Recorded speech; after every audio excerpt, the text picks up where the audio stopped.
Seigneur et Sauveur Jésus-Christ. La semaine passée, nous avons vu un enseignement qui avait pour thème « Débarrasse-toi de la rancune et de la vengeance ». Amen, amen. Et notre verset de base était en Lévitique, chapitre 19, le verset 18 que nous lisons.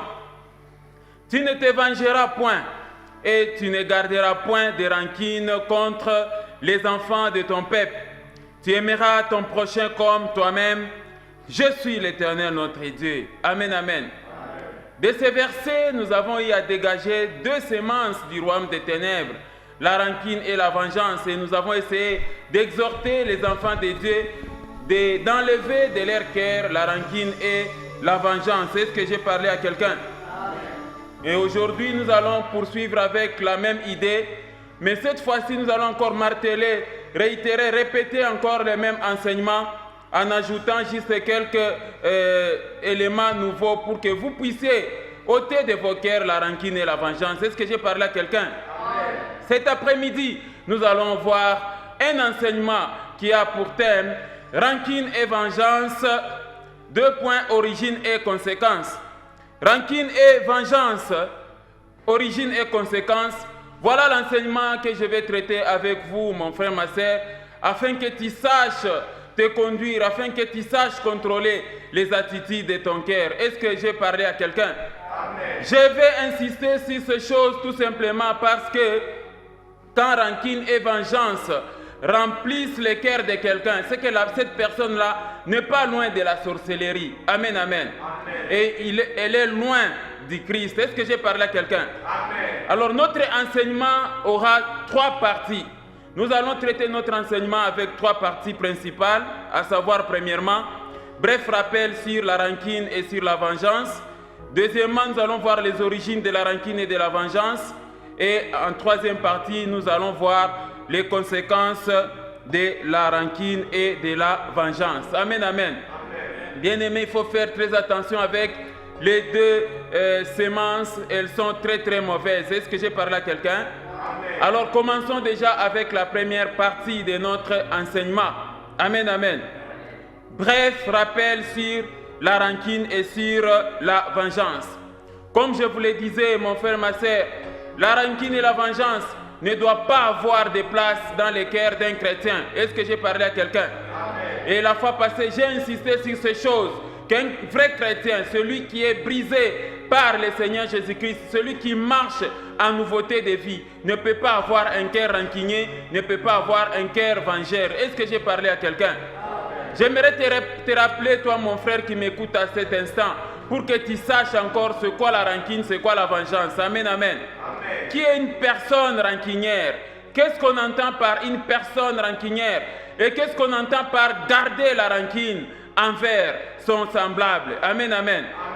Avoir de la rancune contre quelqu'un, ça veut dire tout simplement refuser de pardonner une faute, refuser de pardonner une offense, stocker l'offense dans le cœur et espérer compenser les préjudices dont on a été victime par une vengeance punitive. C'est ça la rancune.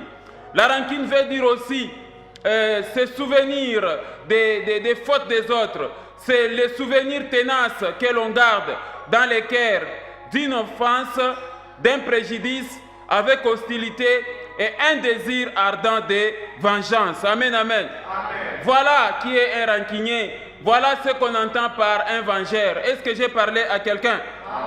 Ce n'est pas correct pour un enfant de Dieu de garder rancune. Ce n'est pas correct pour un être humain d'avoir et de garder rancune contre son semblable, d'avoir un cœur plein de rancune, d'avoir un cœur serré de haine, un cœur serré de jalousie, un cœur serré de vengeance et de rancune. Ce n'est pas correct pour un enfant de Dieu. Est-ce que j'ai parlé à quelqu'un?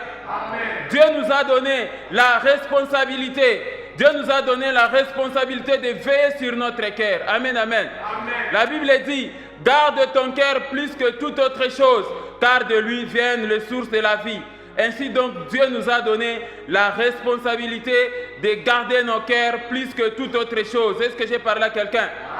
Le chrétien a la responsabilité de veiller sur ses pensées, sur les pensées de son cœur, de veiller sur les pensées de nos intelligences et de ne jamais entretenir les mauvaises pensées dans nos cœurs. Est-ce que j'ai parlé à quelqu'un? Vous devez comprendre ces choses. Voilà pourquoi Paul dit aux Colossiens, quand nous sommes en Colossiens 3, le verset 16 dit que la parole du Christ habite en vous abondamment. Instruisez-vous et exhortez-vous par des cantiques, par des psaumes, par des cantiques spirituels, chantant sous l'inspiration de la grâce, le louange du Seigneur dans le plus profond de votre cœur. Est-ce que j'ai parlé à quelqu'un? Donc mon frère, ma soeur, tu ne peux pas faire de ton cœur un dépôt de problèmes pour les autres et commencer à se promener avec ces problèmes partout où tu es. Quelqu'un comprend ça? Donc vous ne devez pas faire de votre cœur une prison de problèmes des gens et en train de chercher comment vous venger. Voilà pourquoi dans nos enseignements, nous insistons beaucoup plus sur les cœurs.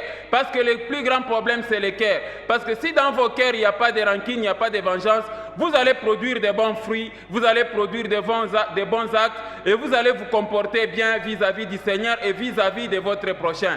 Mais si dans votre cœur, il y a des méchancetés, il y a des haines, il y a de l'orgueil, il y a des rancunes, il y a des vengeances, ça se manifeste, ça s'extériorise par les actes de méchanceté envers votre prochain. Je parle à quelqu'un.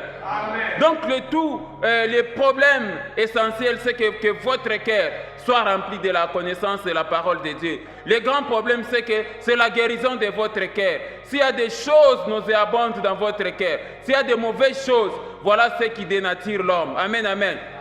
Et Jésus-Christ, notre Sauveur, a dit ça. On peut voir ça dans le livre de Marc, chapitre 7, les versets 20 à 23 est très clair à ce sujet. Regardez ce que dit le Seigneur Jésus. Il dit encore, ce qui sort de l'homme, c'est ce qui suit l'homme. Verset 21. Car c'est du dedans, c'est du cœur des hommes que sortent les mauvaises pensées, les adultères, les impudicités, les meurtres. Toutes ces choses mauvaises sortent du dedans et suivent l'homme. Amen, amen. Voilà pourquoi tu dois arranger ton cœur. Dieu t'enseigne cette parole. Parce que cette parole, avant qu'elle apporte n'importe quelle bénédiction, elle doit d'abord guérir ton cœur. Il y a beaucoup d'êtres humains qui ont un cœur malade. La maladie du cœur, ce sont ces choses-là qui sont dedans. La méchanceté, l'orgueil, la haine, la rancune, la vengeance, la colère, toutes ces mauvaises semences. Quand ça remplit le cœur, c'est que devant Dieu, ce cœur-là est malade. Ce n'est pas un cœur qui est disposé à recevoir la bénédiction de Dieu. Est-ce que j'ai parlé à quelqu'un? Restez ouverts. Laissez votre cœur ouvert à la parole de Dieu afin que vous soyez guéris. Quand il dit il envoie sa parole et sa parole est guérie, la parole doit d'abord commencer par guérir votre cœur. Est-ce que j'ai parlé à quelqu'un? Et ça va guérir maintenant les maux de tête, les maux, je ne sais pas moi, d'estomac ou encore, je ne sais pas moi, dysenterie. Ça va guérir après. Mais il faudrait d'abord que la parole puisse guérir ton cœur. Est-ce que j'ai parlé à quelqu'un? Comme vous le constatez, les mauvaises choses viennent du cœur. Et tous ces mauvais fruits énumérés dans ces versets, ce sont les semences du monde des ténèbres. C'est les diables et les démons qui viennent semer ça dans les cœurs d'un être humain. Est-ce que j'ai parlé à quelqu'un? Vous ne devez pas faire de votre cœur un terrain favorable où les démons et les diables viennent librement cultiver, semer et puis planter les semences de l'orgueil, des rancunes et des vengeances, et puis ces semences-là, ça pousse. Est-ce que j'ai parlé à quelqu'un? Garde ton cœur plus que toute autre chose. Quelqu'un comprend ça? Et il ne faut jamais poser les actes de méchanceté. Voilà ce que ça signifie être rancunier. Amen, amen. Retenez au finish que la rancune, c'est une semence du monde des ténèbres et elle vient rendre esclaves les rancuniers. Quelqu'un comprend ça? Alors, qui est un vengeur ou qui est encore une vengeresse? Amen, amen. Qu'est-ce qu'on entend de quelqu'un qui est vengeur? C'est quoi la vengeance? Avoir de la vengeance contre quelqu'un, c'est tout simplement poser les actes de méchanceté et de nuisance à l'endroit d'une personne dans le but de punir ou d'obtenir une réparation d'une faute, d'un préjudice causé.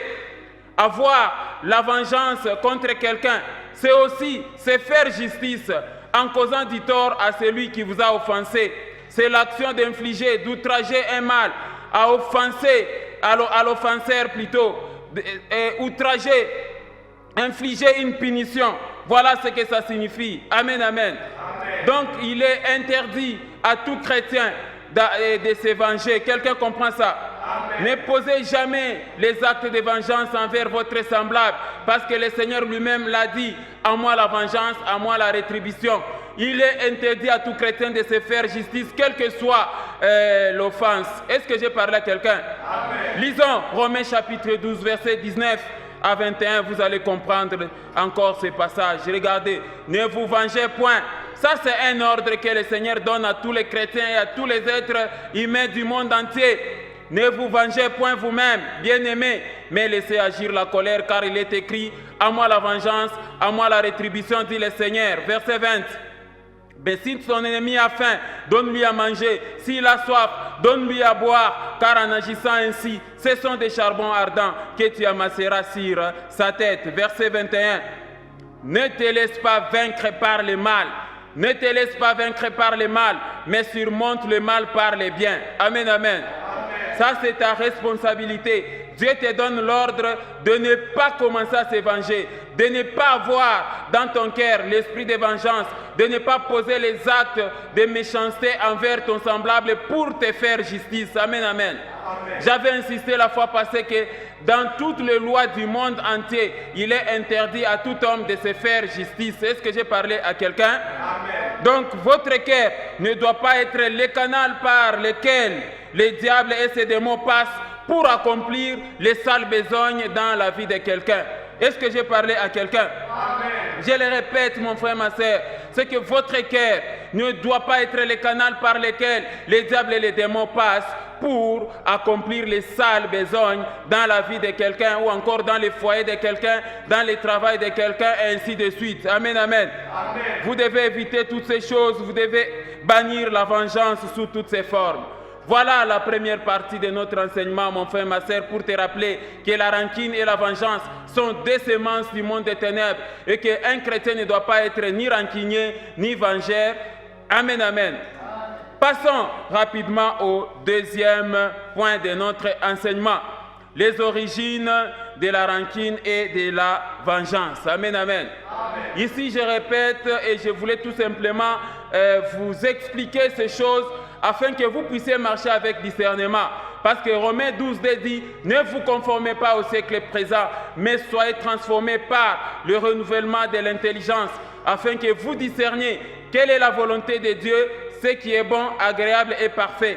Je t'explique les origines de la rancune et de la vengeance, afin que dans ton intelligence, tu puisses avoir le discernement pour savoir quand est-ce que les démons s'approchent pour semer la rancune dans ton cœur, la vengeance dans ton cœur, et que tu puisses chasser ces semences-là. Il ne faudrait pas que ton cœur soit un terrain fertile pour la semence de la rancune et de la vengeance. Est-ce que j'ai parlé à quelqu'un? Donc, comme vous le constatez, rage, haine, jalousie, orgueil, rancune, vengeance, ce sont des semences du royaume des ténèbres. Alors, quelle est la première source?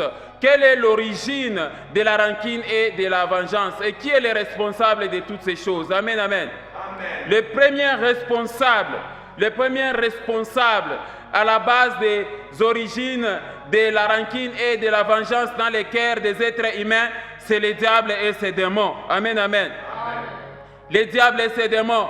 Voilà la première origine de la rancune et de la vengeance. Est-ce que j'ai parlé à quelqu'un?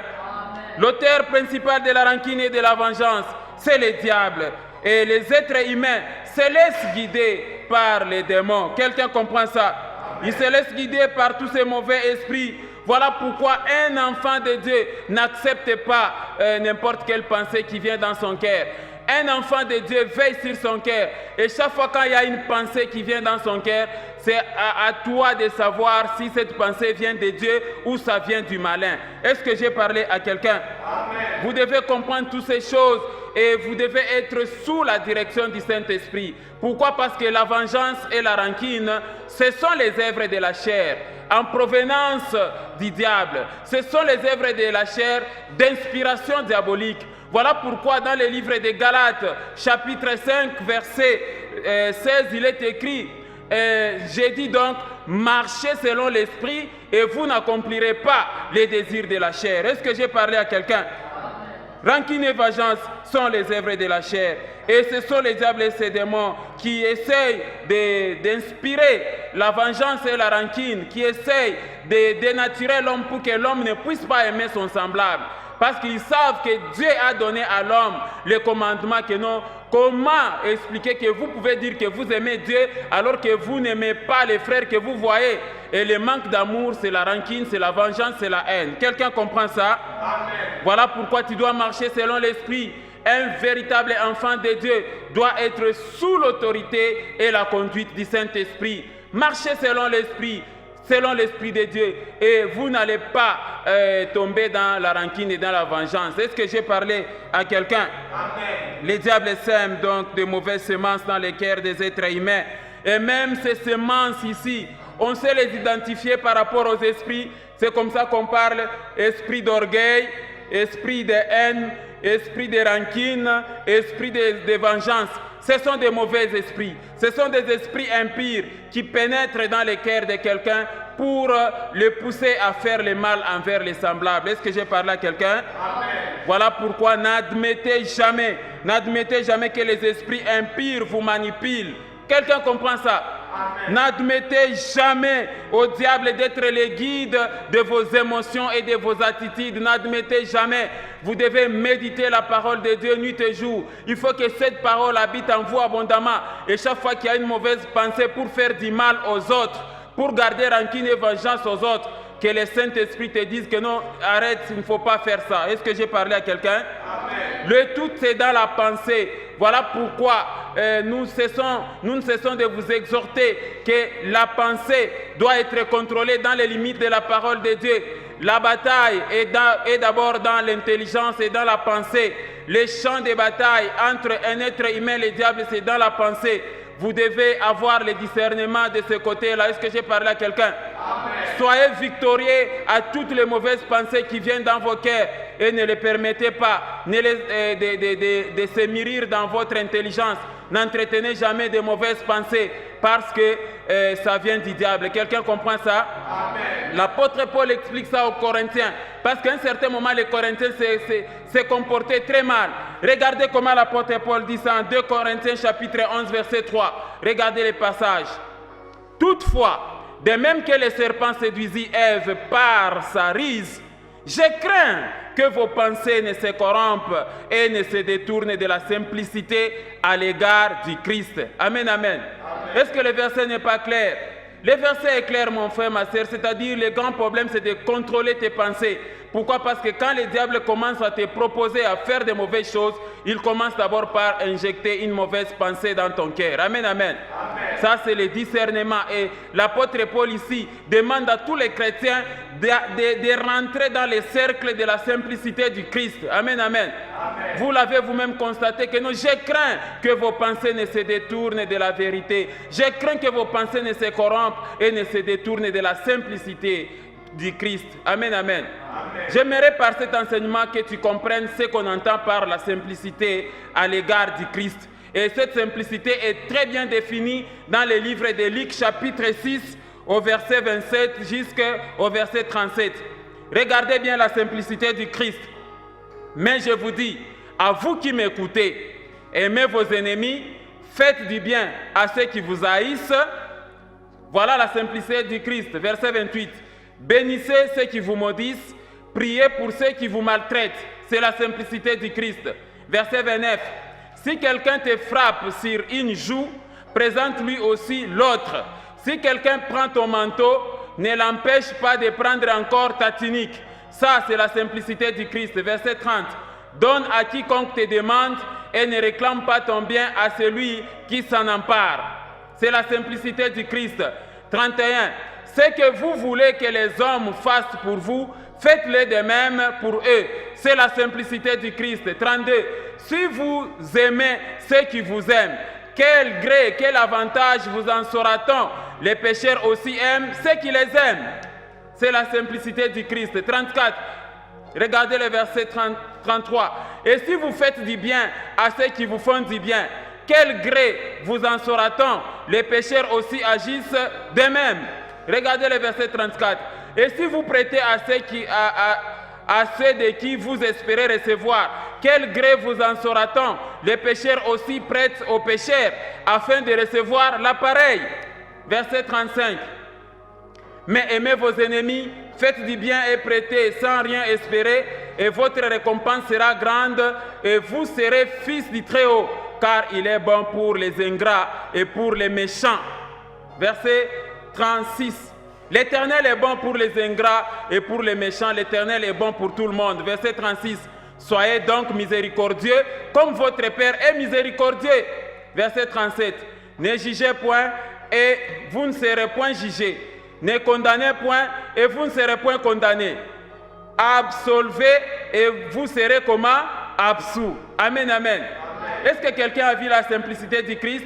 Voilà là où l'apôtre Paul amène les chrétiens des Corinthiens, amène les chrétiens à Corinthe pour que ces chrétiens-là comprennent que la simplicité du Christ, ce n'est pas quand on t'injurie, toi aussi automatiquement tu injuries. Quand on te fait du mal, automatiquement tu demeures rancunier, tu commences à chercher la vengeance. Non, non, non, non.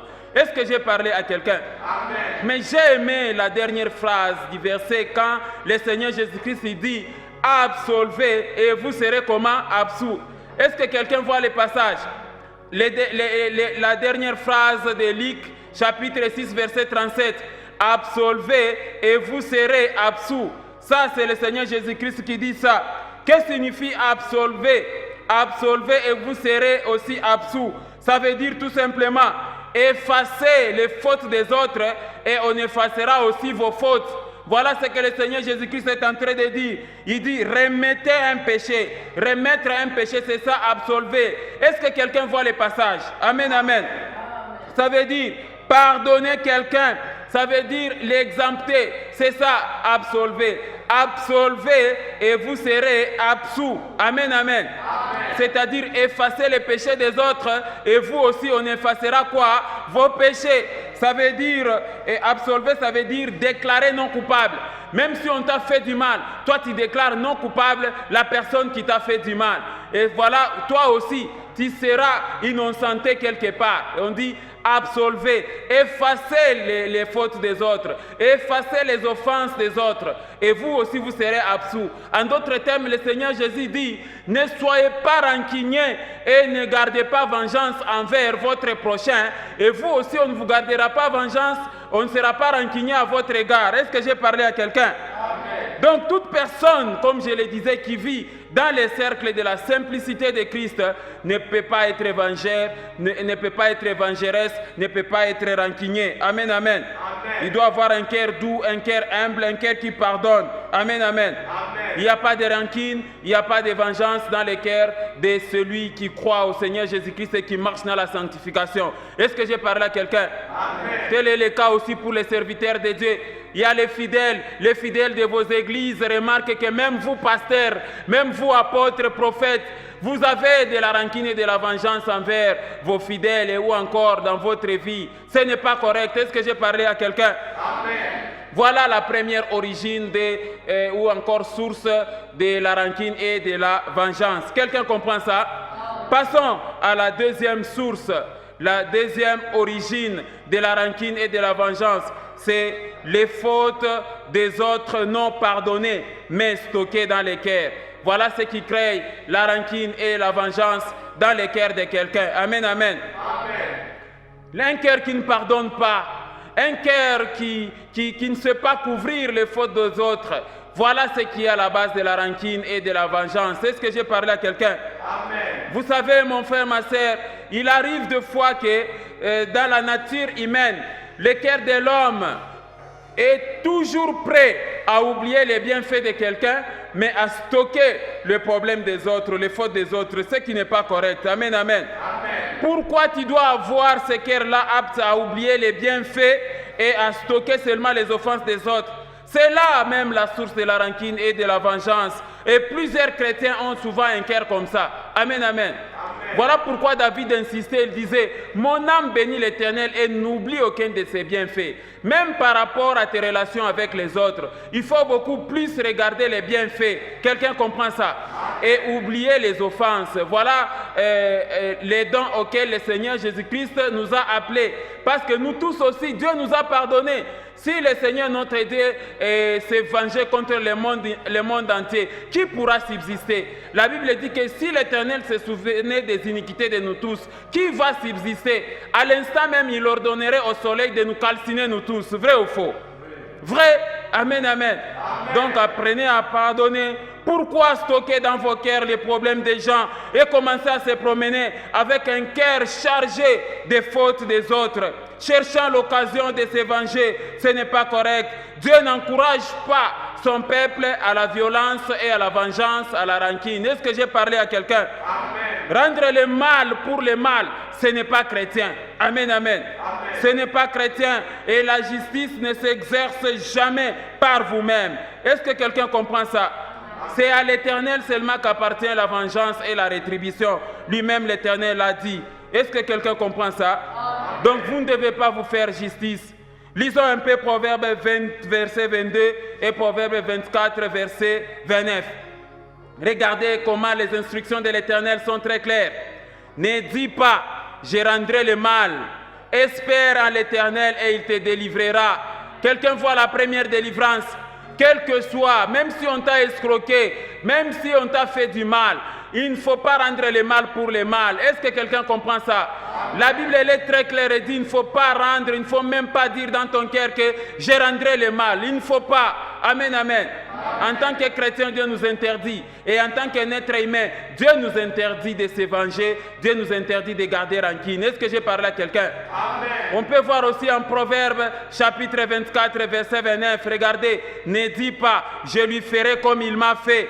Je rendrai à chacun selon ses œuvres. Amen, amen. Amen. Donc là, l'Éternel est en train de dire que à moi la vengeance, à moi la rétribution. Les vrais juges, c'est Dieu. Dieu lui-même, il dit, je rendrai à chacun selon ses œuvres. Ce n'est pas à toi de rendre l'œuvre à ton semblable parce qu'il t'a fait du mal. Est-ce que j'ai parlé à quelqu'un? Donc, dès maintenant, là, change ton cœur, toi qui es en train de m'écouter à cet instant. Toi, les rancuniers et les vengeurs. Toi, la rancunière et la vengeresse. Dès maintenant, là, le Seigneur t'invite à chasser de ton cœur la rancune et la vengeance. Est-ce que j'ai parlé à quelqu'un? Ce n'est pas un bon cœur, ça, d'avoir la rancune et la vengeance. Voilà pourquoi, même dans l'enseignement de la fois passée, j'ai insisté sur les signes révélateurs de celui qui a la haine, qui a la rancune, qui a la vengeance. Amen, amen. J'ai essayé de vous expliquer qu'un cœur qui est plein de rancune est comment?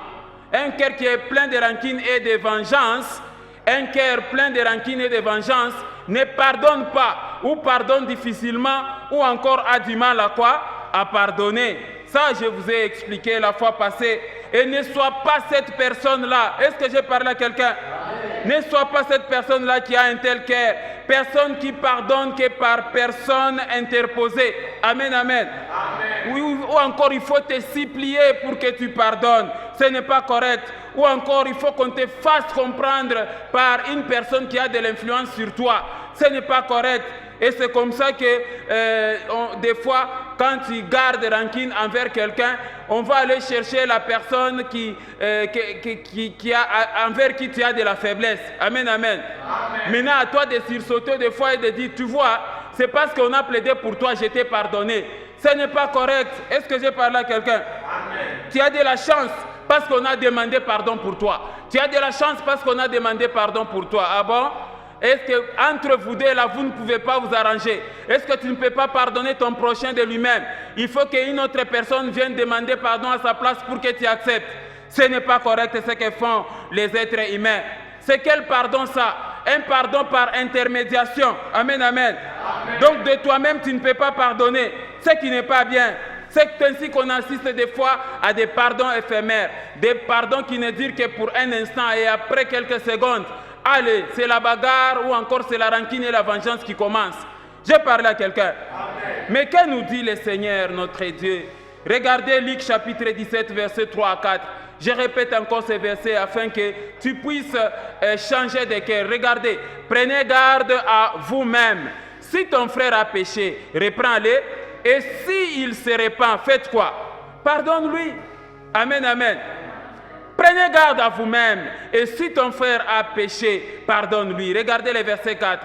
Et s'il a péché contre toi 7 fois dans un jour, et que cette fois, il revienne à toi disant « je me répands ». Tu ne lui pardonneras pas? Non, la Bible dit « tu lui pardonneras ». Est-ce que quelqu'un comprend ça? Amen. On assiste des fois à des événements là où deux personnes ne savent pas se mettre d'accord sur un petit différend. Amen, amen. Amen. Même vous, les couples, là, est-ce qu'il faut vraiment qu'on appelle un parrain pour des petits problèmes? Amen, amen. Amen. Est-ce qu'on doit mobiliser toute une famille pour que les gens viennent défiler chez vous, pour que vous puissiez marcher en harmonie, vous, l'homme et la femme? Alors pourquoi vous nous avez invités à vos fêtes de mariage? On a dansé, on a sursauté, on a mangé, et c'est pour que quelques temps après, que les gens commencent maintenant à se concentrer sur vos conflits au foyer. Ce n'est pas correct. Est-ce que j'ai parlé à quelqu'un? Vous devez vous réconcilier. Amen, amen. Amen. Vous devez fournir un effort de vous réconcilier, vous deux. Pas seulement que les parents viennent, tout ça à chaque instant, ainsi de suite. Est-ce que j'ai parlé à quelqu'un? Il y a même pour certaines personnes dans la famille, pour les réconcilier, on doit faire appel à une personne qui est très loin, qui doit voyager et venir vous mettre ensemble parce qu'il est votre grand frère, il est l'aîné de la famille, ou encore tout simplement parce que c'est lui le sponsor de la famille. Et des fois, il peut se fâcher et dire que non. Alors, si vous ne vous entendez pas, que personne d'entre vous maintenant ne m'appelle. Moi aussi, je me déconnecte de vous. Amen, amen. Amen. Ce n'est pas correct que chaque fois quand il faut que vous puissiez pardonner à quelqu'un, qu'on recourt à une personne bien positionnée pour vous amener à pardonner. Est-ce que j'ai parlé à quelqu'un? Sinon ça sera le pardon par influence, c'est le pardon par force, le pardon par menace. Il arrive des fois, ce sont des vieilles personnes ou bien votre papa a vieilli. Il faut que votre papa puisse faire la grève de faim afin de pardonner votre frère. Ce n'est pas correct. Est-ce que j'ai parlé à quelqu'un? Il y a des personnes même sur les lits de l'hôpital, ils ne pardonnent pas. Même quand il reste la dernière soupir de sa vie, il ne pardonne toujours pas, il garde rancune et vengeance. Ce n'est pas correct. Amen, amen. Amen. La rancune et la vengeance, le manque de pardon, vous poursuit même jusque sur votre lit de l'hôpital, même jusque sur la tombe. Ce n'est pas correct. Est-ce que j'ai parlé à quelqu'un? Regardez ce que Matthieu 6, 12 nous dit. Le tribunal de Dieu nous attend. Voilà pourquoi il faut pardonner maintenant même. Quelqu'un comprend ça? Matthieu chapitre 6, le verset 12. Pardonne-nous nos offenses comme nous pardonnons aussi. Pardonne-nous nos offenses comme nous aussi nous pardonnons à ceux qui nous ont offensés. Le verset n'est pas clair. Regardez le verset 14, toujours de Matthieu chapitre 6. Regardez le verset 14. Si vous pardonnez aux hommes leurs offenses, votre Père céleste vous pardonnera aussi. Regardez le verset 15. Mais si vous ne pardonnez pas aux hommes, votre Père ne vous pardonnera pas non plus vos offenses. Quelqu'un comprend ça? Amen. Ça, c'est l'exhortation de notre Seigneur et Sauveur Jésus-Christ. Quelle que soit la gravité des problèmes, apprenez à pardonner, apprenez à enlever la rancune et la vengeance dans votre cœur. Amen, amen. Amen. Il ne faut pas être dans cette catégorie de gens-là qui comptabilisent les fautes des autres. Et c'est lui-même qui catégorise que ça, je vais pardonner, ça, je vais pardonner, ça, je vais pardonner, mais ça, je ne pardonnerai pas. Ça, je vais pardonner, mais ça, je ne pardonnerai pas. Ce n'est pas correct. Voilà pourquoi, dans les enseignements de la fois passée, j'ai essayé de vous expliquer le deuxième signe révélateur de celui qui a la rancune et la vengeance. Amen, amen. C'est qu'un cœur plein de rancune et de vengeance, c'est un calculateur de fautes lui causées ou encore de torts causés aux autres. Amen, amen. Amen. Les rancuniers et les vengeurs, ils comptent les fautes des autres, ils les comptabilisent, ils comptent le nombre de fois vous l'avez offensé. Amen, amen. Amen. Et ce sont des fois, ils donnent même les témoins des personnes qui étaient là à l'avènement. Quelqu'un comprend ça? Et il est prêt à se venger, les vengeurs. Quelqu'un comprend ça? Et il peut même s'approprier des problèmes des autres. Les rancuniers, les vengeurs font des problèmes des autres, ses propres problèmes à lui. Les rancuniers et les vengeurs lui entrent même dans la bagarre qui ne lui appartient pas. Amen, amen. Amen. Alors pourquoi s'approprier d'une rancune des autres? Pourquoi se venger tout simplement pour une faute qui a été commise par quelqu'un d'autre? Ce n'est pas correct.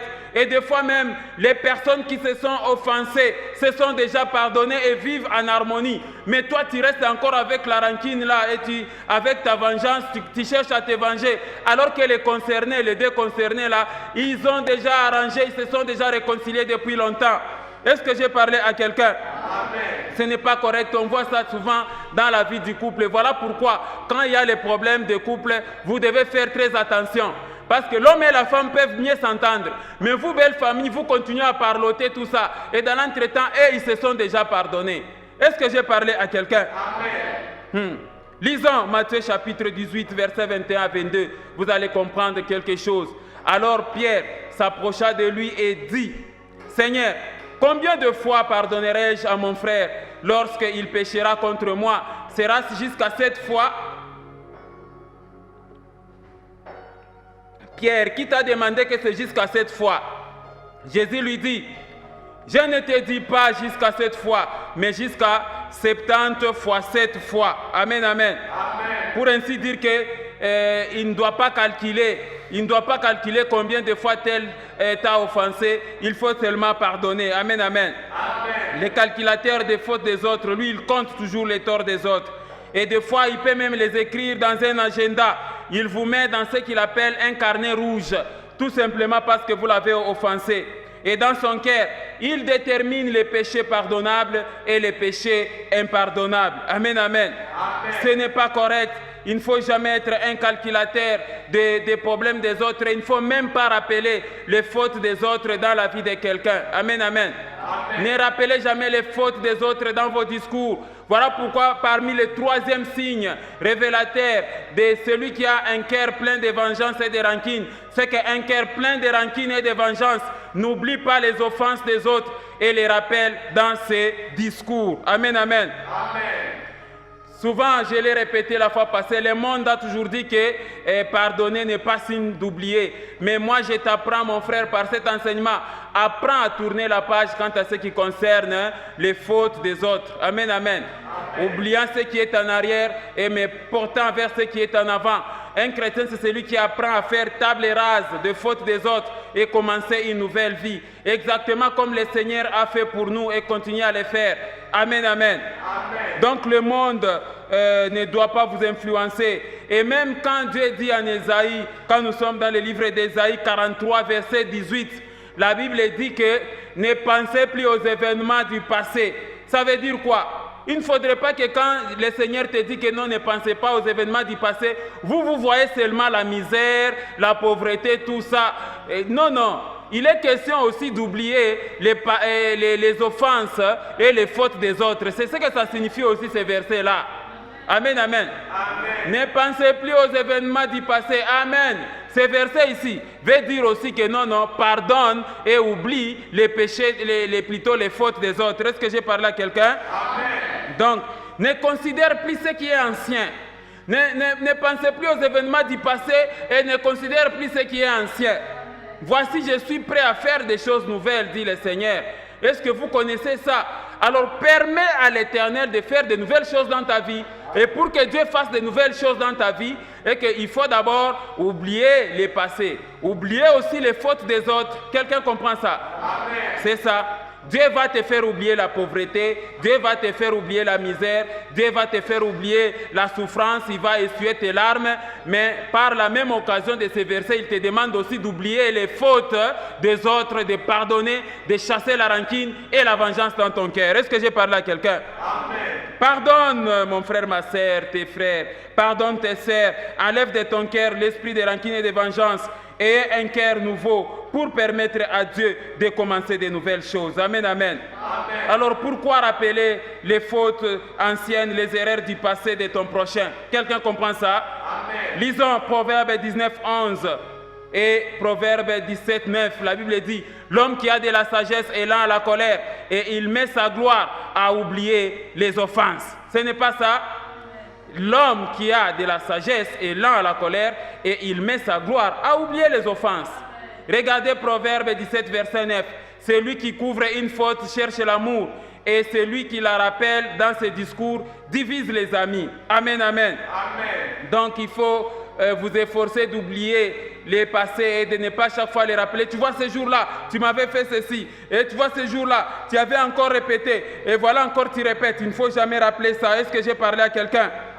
Vous devez comprendre ces choses.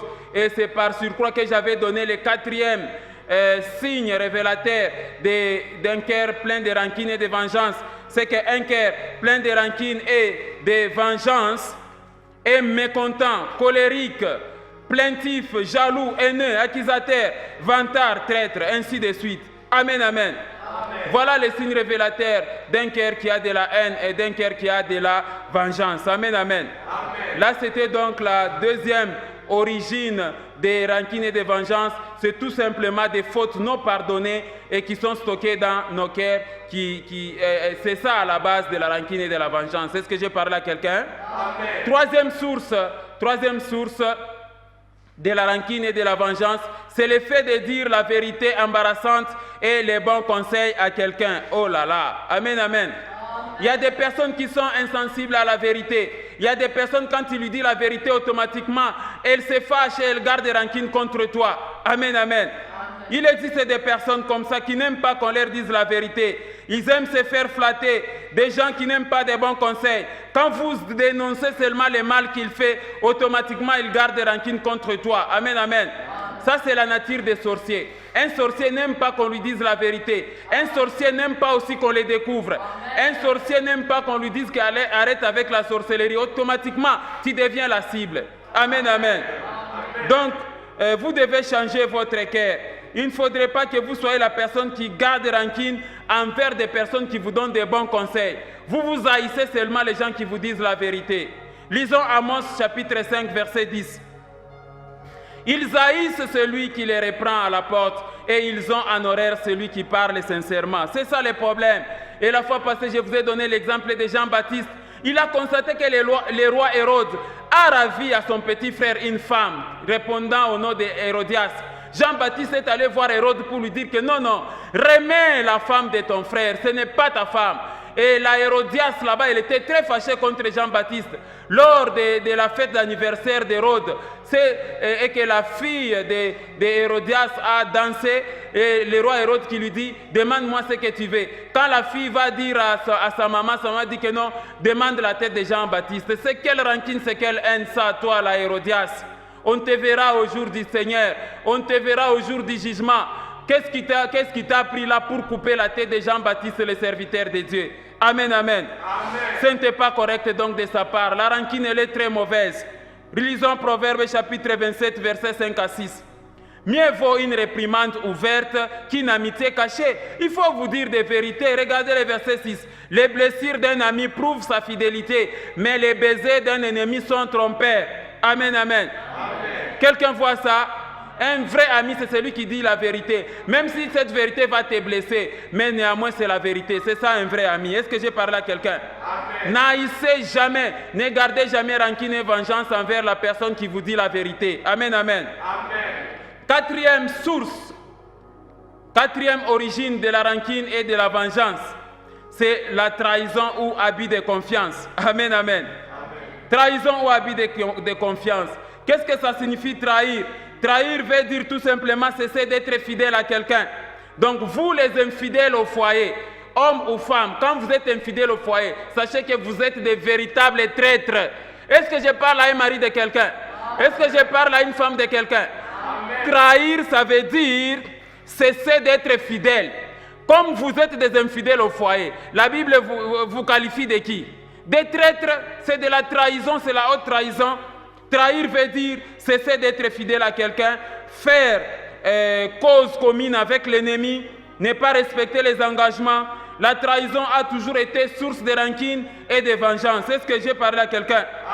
C'est pourquoi ce n'est pas bien d'être traître. Ce n'est pas bien de décevoir quelqu'un. Ce n'est pas bien de tromper. Parce que la trahison a toujours été source de rancune. Amen, amen. Ce n'est pas bien de livrer les autres ou encore de divulguer les secrets des autres. Ce n'est pas bien. Est-ce que j'ai parlé à quelqu'un?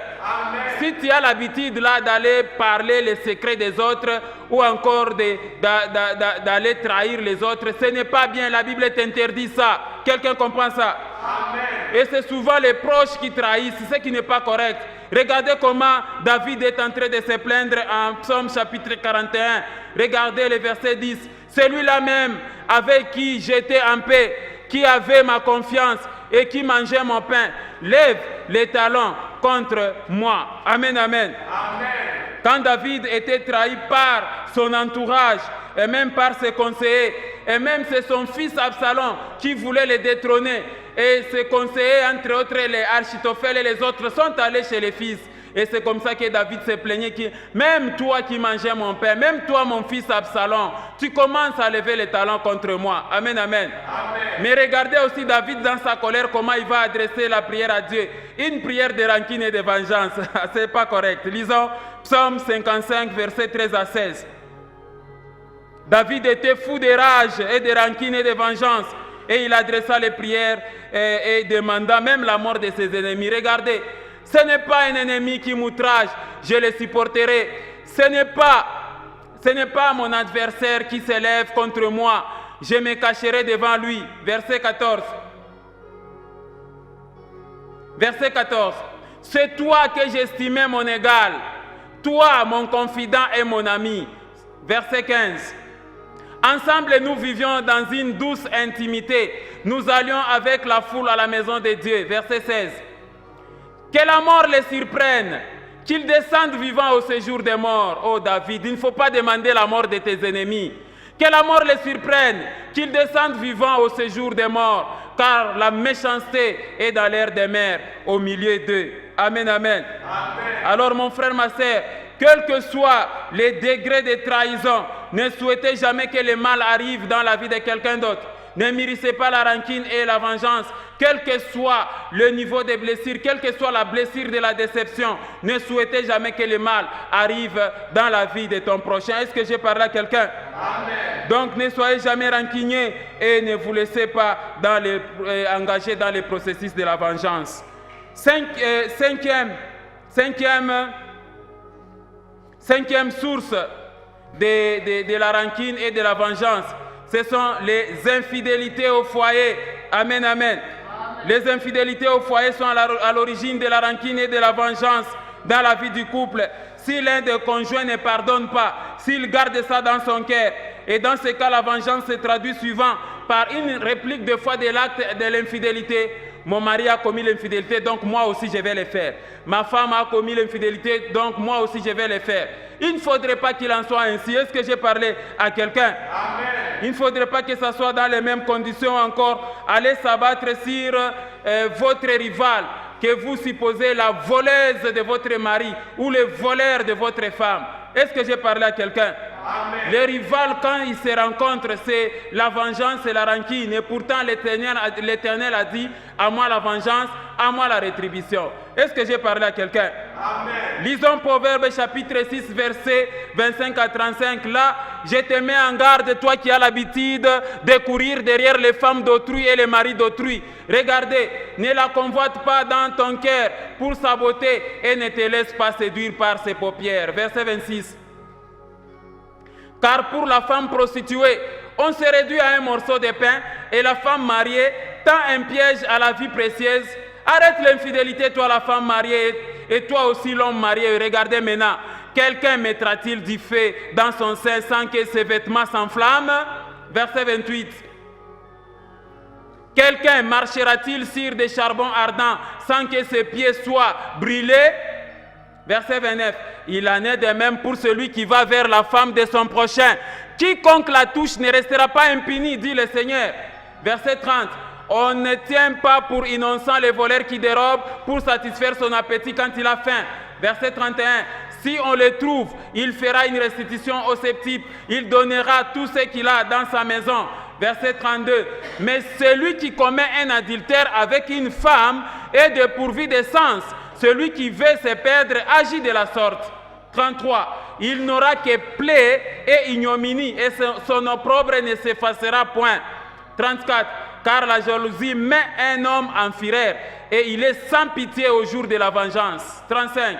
Il n'a égard à aucune rançon et il est inflexible quand même tu multiplierais les dons. Amen, amen. Amen. Donc, ça crée des instabilités au foyer, les infidélités.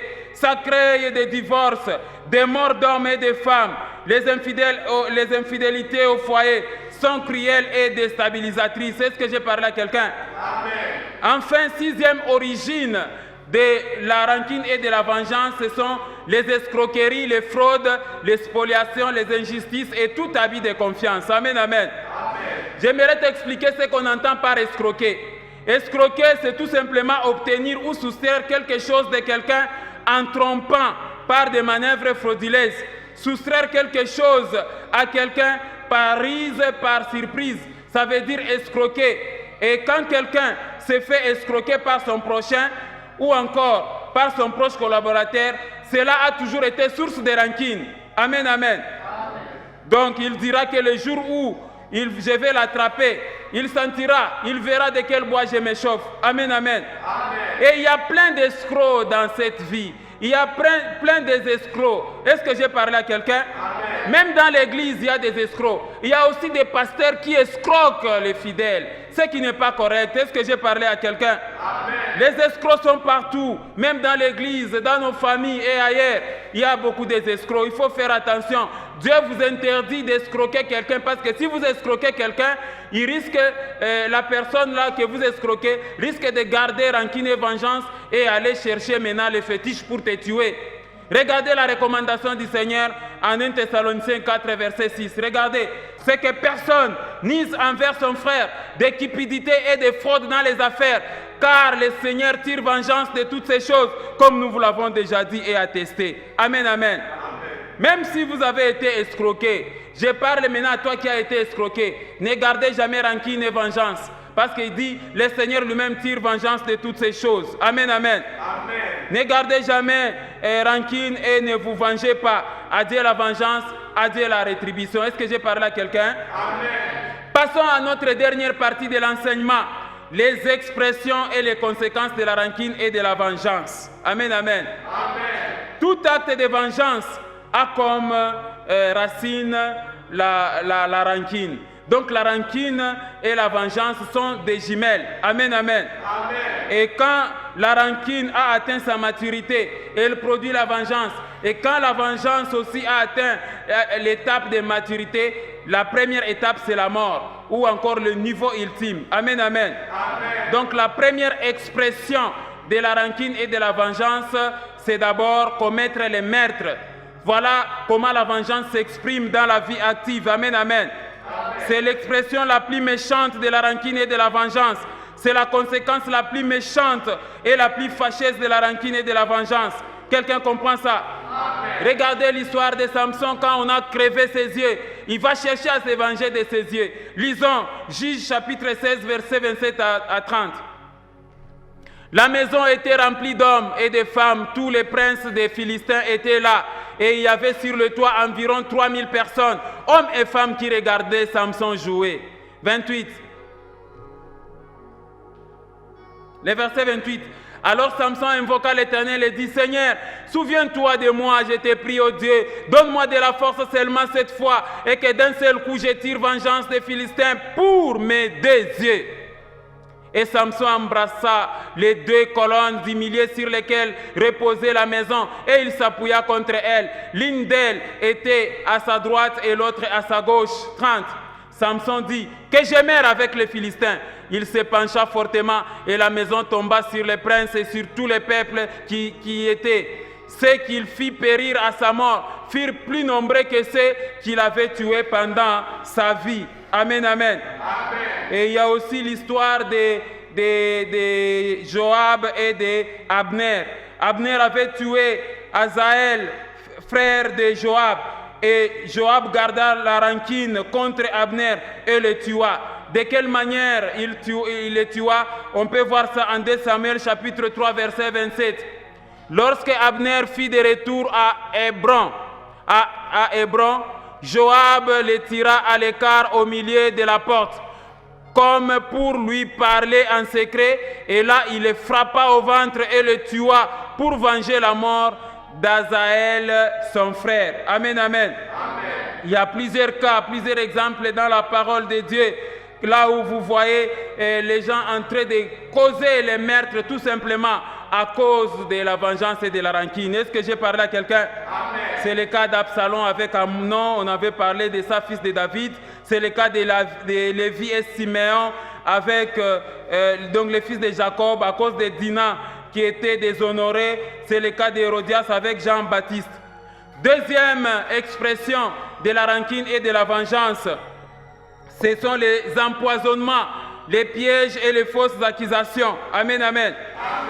Quand la rancune et la vengeance bouillonnent dans vos cœurs, ça aboutit toujours par les empoisonnements. Cherchez à empoisonner les autres, cherchez à tuer les autres, à les piéger. Lisons Jérémie chapitre 5, vous allez voir les versets 26. Car il se trouve parmi mon peuple des méchants, ils épient comme l'oiseau l'air, qui dressent des pièges, ils tentent des filets, ils prennent des hommes. C'est ça la conséquence de la vengeance et de la rancune. Regardez Psaume 140, verset 6. Psaume 140. Des orgueils mettant d'un piège et des filets, ils placent derrière le long du chemin, ils me dressent des embûches. Amen, amen. C'est l'expression de la rancune et de la vengeance. Troisième expression de la rancune et de la vengeance, c'est la sorcellerie, les fétiches et la division. Amen. La rancune et la vengeance a toujours créé la sorcellerie, a toujours poussé les êtres humains à contracter la sorcellerie, a toujours occasionné des divisions dans la famille. Elle pousse les êtres humains à contracter la sorcellerie, à fréquenter des marabouts et des féticheurs pour chercher les punitions. Des êtres humains commencent à chercher des punitions dans le monde des ténèbres, chez les marabouts et chez les féticheurs, afin de punir, parce qu'ils ont la rancune et ils ont la vengeance. Ce n'est pas correct. Est-ce que j'ai parlé à quelqu'un? Amen. Amen, amen. Quatrième conséquence plutôt, les conséquences sur les rancuniers lui-même et les vengeurs lui-même. Amen, amen. Ça, c'est la quatrième conséquence de la rancune et de la vengeance. La rancune et la vengeance s'expriment aussi sur les vengeurs et sur les rancuniers. La Bible dit que chacun est esclave de ce qui a triomphé de lui. Dit 2 Pierre chapitre 2 verset 19. Les rancuniers et les vengeurs, il est prisonnier, il est esclave de sa rancune et de sa vengeance. Deuxièmement, la rancune et la vengeance nuisent à la vie des prières. Dieu n'exauce jamais vos prières et Dieu ne vous bénira jamais tant que vous êtes esclave et prisonnier de la rancune et de la vengeance. Quelqu'un comprend ça? Dieu ne vous exaucera jamais tant que dans votre cœur et dans votre cœur il y a de la rancune et il y a de la vengeance. Sinon, vous mettrez la bénédiction de Dieu au service de vos rancunes et de vos vengeances. Est-ce que j'ai parlé à quelqu'un? Amen. Deuxièmement, la rancune et la vengeance nuisent aux relations familiales. Amen, amen. Au témoignage et à la croissance spirituelle. Elles ont des effets sur la santé du rancunier et du vengeur. Les rancuniers et les vengeurs peuvent souffrir de dépression mentale, peuvent souffrir des AVC, des hyper et des hypotensions, tant qu'il n'a pas encore vengé. Est-ce que j'ai parlé à quelqu'un? Amen. La rancune et la vengeance dans votre cœur va vous faire tomber malade. Vous allez connaître des dépressions mentales, vous risquez de connaître des AVC, des maux de gastrite. Est-ce que j'ai parlé à quelqu'un? Amen. Cultiver la haine et la rancune, la vengeance, c'est pas correct. C'est se priver soi-même de la paix. Est-ce que j'ai parlé à quelqu'un? Donc tant que le mal que vous attendez là ne se réalise pas, vous n'êtes pas tranquille. Ce n'est pas correct. Est-ce que j'ai parlé à quelqu'un? Quelles sont les recommandations du Seigneur pour terminer cet enseignement? Premièrement, ne vous vengez pas et débarrassez-vous de la vengeance. Lisons 1 Samuel, chapitre 24, verset 12. À l'Éternel la vengeance. Regardez le verset 12. L'Éternel sera juge entre toi et moi. Voilà comment il faut répondre. L'Éternel sera juge entre moi et toi. Et l'Éternel me vengera de toi. Mais je ne porterai point la main sur toi. Amen, amen. Approprie-toi de ces versets-là. Tu ne seras jamais rancunier ni vengeur. Deuxième recommandation. Lévitique chapitre 19 verset 18. La Bible dit ceci. En Lévitique chapitre 19 verset 18. Tu ne te vengeras point et tu ne vengeras point et tu ne te vengeras point et tu ne garderas point de rancune contre les enfants de ton peuple. Tu aimeras ton prochain comme toi-même. Je suis l'Éternel. Et enfin, la dernière recommandation que tu dois retenir: à l'Éternel la vengeance, à l'Éternel la rétribution. Romains 12, verset 19. Ne vous vengez point vous-même, bien-aimés, mais laissez agir la colère, car il est écrit: à moi la vengeance, à moi la rétribution, dit le Seigneur. Si ton ennemi a faim, donne-lui à manger. S'il a soif, donne-lui à boire. Car en agissant ainsi, ce sont des charbons ardents que tu amasseras sur sa tête. Verset 21, ne te laisse pas vaincre par le mal, mais surmonte le mal par les biens. Amen, amen. En résumé, voilà ce que vous pouvez retenir de l'enseignement d'aujourd'hui. Rancune et vengeance, origine et conséquences. Les origines de la rancune et de la vengeance, c'est d'abord 1. Le diable et ses démons. 2. Les fautes des autres non pardonnées, mais stockées dans les cœurs. 3. Le fait de dire la vérité embarrassante et les bons conseils à quelqu'un. 4. La trahison ou abus de confiance. 5. Les infidélités au foyer.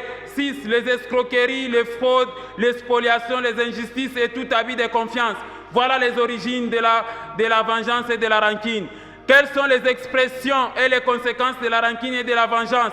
Nous avons premièrement les meurtres et les tueries. Deuxièmement, les empoisonnements, les pièges, les fausses accusations. Troisièmement, la sorcellerie, les fétiches et la division. Et quatrièmement, quelles sont les conséquences sur les rancuniers et les vengeurs? Voilà les conséquences sur les rancuniers et les vengeurs lui-même. La rancune et la vengeance nuisent à la vie des prières. La rancune et la vengeance nuisent aux relations familiales, au témoignage et à la croissance spirituelle. La rancune et la vengeance nuisent à la santé du rancunier et du vengeur. Est-ce que j'ai parlé à quelqu'un? Voilà l'enseignement, mon frère, ma sœur. Que Dieu vous bénisse au nom de notre Seigneur et Sauveur Jésus-Christ. Voilà l'enseignement. Crois au Seigneur Jésus-Christ, tu seras sauvé. Change ton cœur. Que Dieu te bénisse.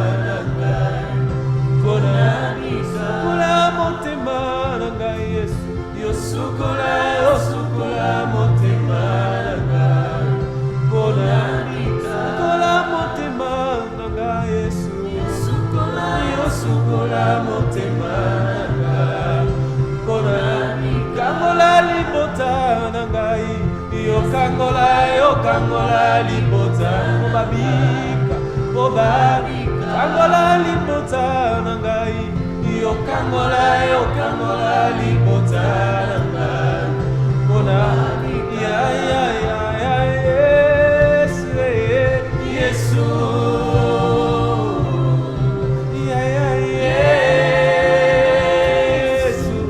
yo sukola motema